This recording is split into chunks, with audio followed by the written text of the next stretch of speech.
Welcome to the Deep Dive. Today we're tackling a topic that often sounds, well, way more confusing than it really needs to be. U.S. federal income tax brackets. Mm-hmm. If you've ever, looked at your paycheck after a raise or worried about moving into a higher tax bracket and maybe even losing money, you are definitely not alone. Yeah, that's a really common worry. Right. And a lot of that anxiety, it seems to stem from some, let's say, fundamental misunderstanding. So we've gathered your questions, looked at reliable sources, articles, research analysis to sort of peel back the layers and really get into how our federal income tax system actually works. Exactly. And our mission today, it isn't just about explaining the basics. It's really to cut through those common myths, Yeah, give you a clearer picture of how your income is actually taxed. We'll clarify, the whole progressive nature of the system, the difference between marginal and effective tax rates. that's a big one. Huge. And hopefully provide some real clarity so you feel empowered, to make smarter financial choices without those misconceptions hanging over you. And to make this really concrete, we're going to use some real numbers. We'll walk through an example using the 2024 tax year figures. Good idea. So get ready to see exactly what happens to each dollar you earn and maybe understand why, almost always earning more money is actually a good thing. Right. So, okay, let's dive right in. Yeah. We hear this phrase all the time. Progressive tax system. What does that really mean? And how do these brackets actually, function day to day? Because honestly, the picture most people have is like this steep cliff, right? Or maybe a ladder. You step onto a higher rung and boom, your whole financial situation just shifts dramatically. Is that really it? Yeah, that's the perfect way to describe the common misunderstanding. And you're right, the U.S. federal income tax system is progressive. That just means as your taxable income goes up, Taxable income, okay. right, taxable income, we'll come back to that. As it increases, it gets taxed in these distinct layers or brackets at rates that get progressively higher. Yeah. But here's the absolute key, the thing most people miss. Only the income within a specific bracket's range gets taxed at that bracket's rate. Ah. So when your income pushes you into a higher bracket, it does not mean all your income, everything you earned before suddenly gets hit with that new higher rate. No way. So it's just the bit that spills over. Exactly. Yeah.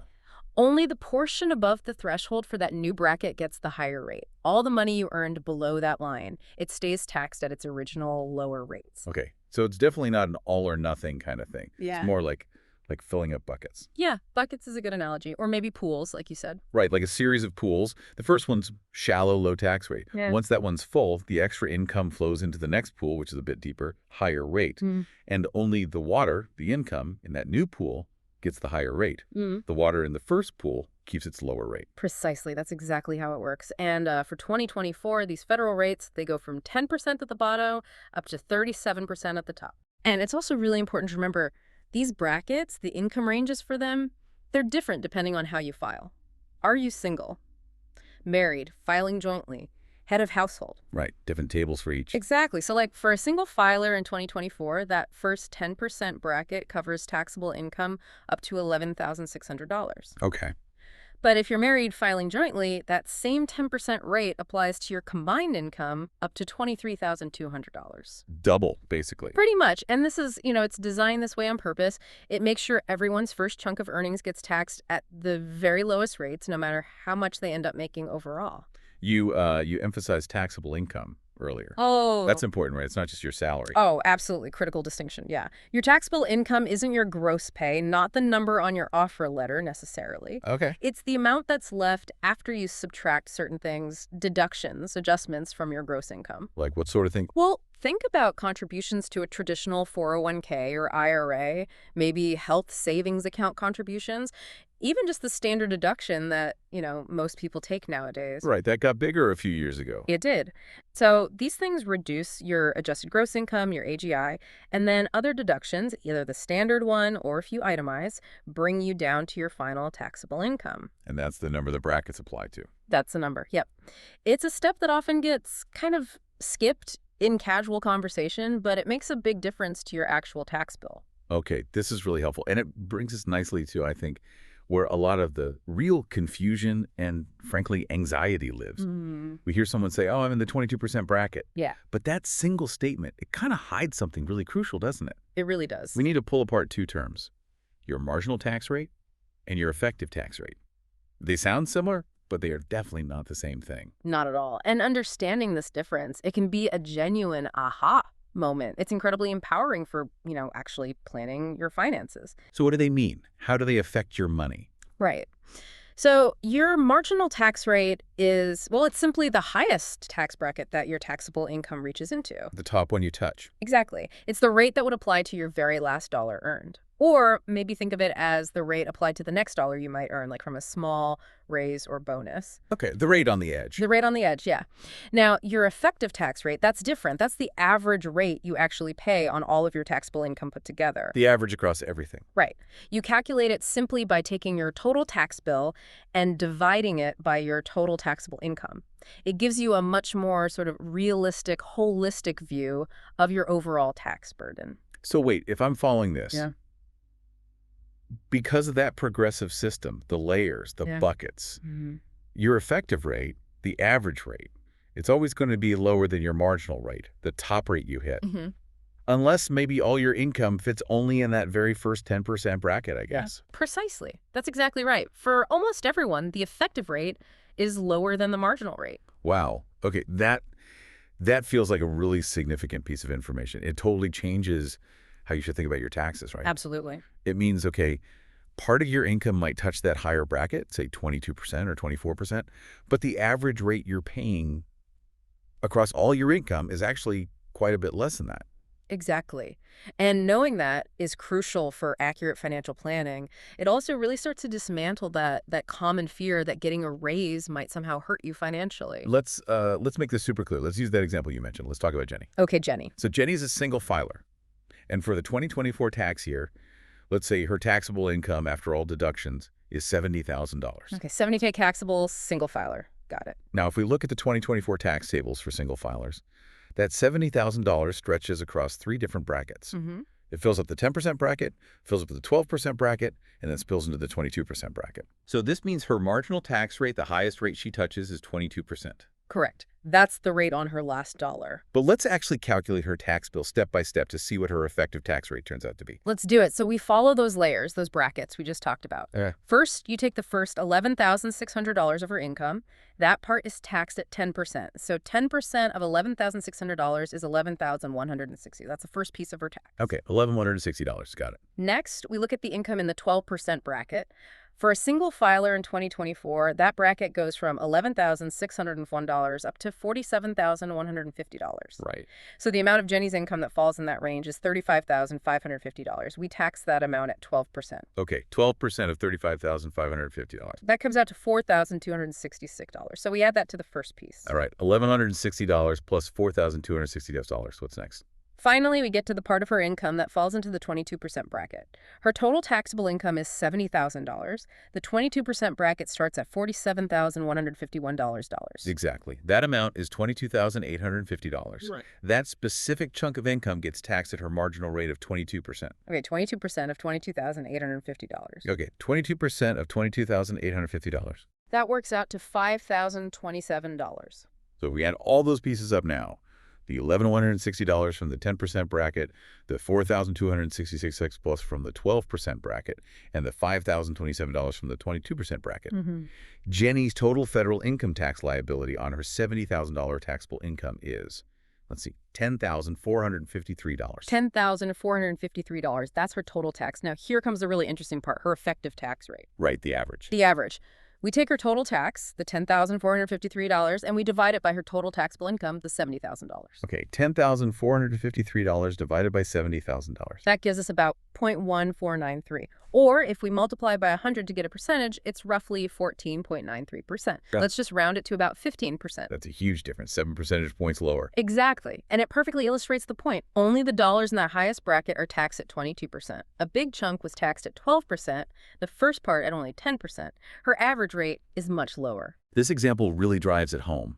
It just completely debunks that myth about getting pushed into a higher bracket, making you worse off. It really should. It shows how the system works layer by layer. So, okay, bringing this back. Yeah. What does all this mean for you, the listener? We hear it all the time, right? People talking about avoiding a raise or maybe turning down a bonus. Yeah, or hesitating on side work. Exactly. Because they're worried, genuinely worried, it'll push them into a higher tax bracket and they'll somehow end up with less money in their pocket. After walking through Jenny's example, it's just crystal clear that fear isn't based on reality, is it? It is absolutely not based on how the math works. Honestly, that misconception, that fear, it can actually lead people to make financial decisions that are, well, kind of detrimental. Like holding yourself back. Exactly. Holding back career progress, holding back compensation growth. The number one takeaway, the core message from understanding progressive taxation is this. You should never fear earning more money because of taxes. Almost without exception, earning more money means you take home more money. Full stop. If a raise pushes you into the next bracket up, say, by just one single dollar, you will only pay that higher brackets rate on that one additional dollar. That's it. All the income you earned before that dollar. It stays taxed exactly where it was at its original lower rates. So the system protects those earlier earnings. Absolutely. The progressive system is designed specifically for that fairness.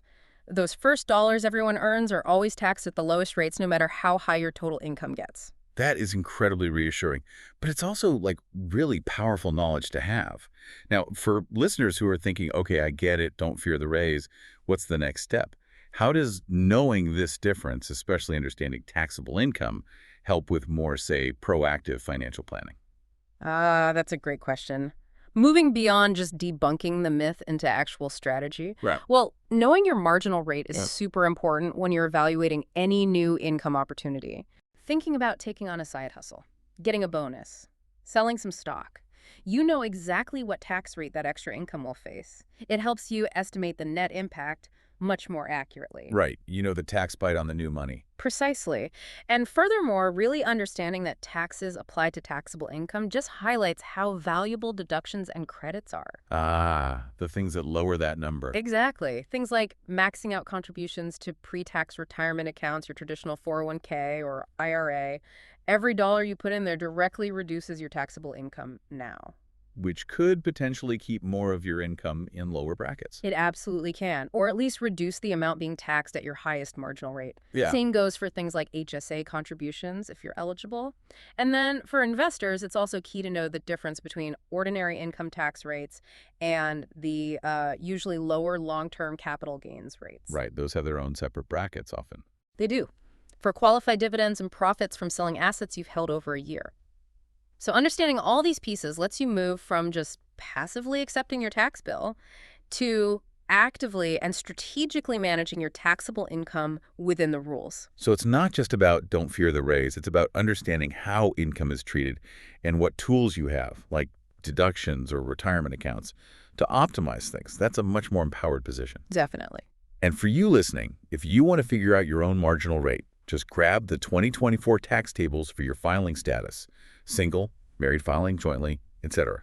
Find where your taxable income lands.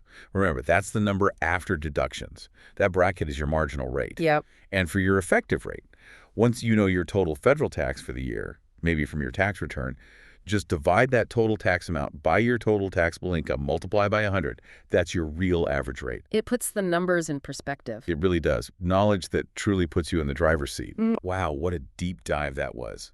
We've hopefully untangled what seemed like complicated tax brackets. We've really dug into that crucial difference between marginal and effective tax rates. Big difference. Huge. And hopefully we've calmed any nerves you might have had about earning more money.